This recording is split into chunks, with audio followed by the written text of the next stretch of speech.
And on the sidelines of G20 summit in New Delhi, President Yoon sat down with Indian Prime Minister Narendra Modi.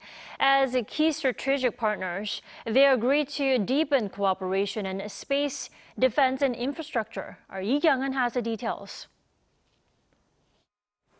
South Korean President Yeol and Indian Prime Minister Narendra Modi have agreed to cooperate as key strategic partners in the Indo-Pacific region. The leaders held a bilateral meeting on Sunday on the sidelines of the G20 summit in New Delhi as the two countries mark a milestone year in diplomatic ties. The summit focused on expanding the balance in trade, investment in digital and green industries and advanced technologies, while expanding public-private cooperation, marking 50 years of diplomatic ties.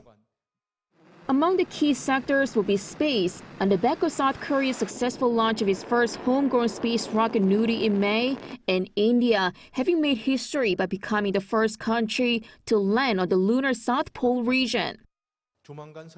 We will push for space cooperation between South Korea's soon-to-be-launched space agency and India's space agency, boasting 50 years of history. And we will foster research in space missions and satellites at a joint research center in India.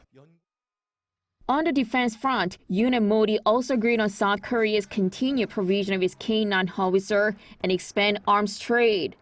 And they also expect more active business exchanges with the easing of customs procedures under the expected launch of an electronic certificates of origin platform this year. Also under a $4 billion development cooperation fund by South Korea, domestic companies are expected to take part in more of India's infrastructure projects like smart cities. The meeting comes after President Yoon also met with Korean companies there and vowed to address their concerns to Modi, such as India's recent export restrictions on electronic devices, high tariffs on food, and lack of infrastructure projects for companies to take part in. Kyung-eun, Arirang News.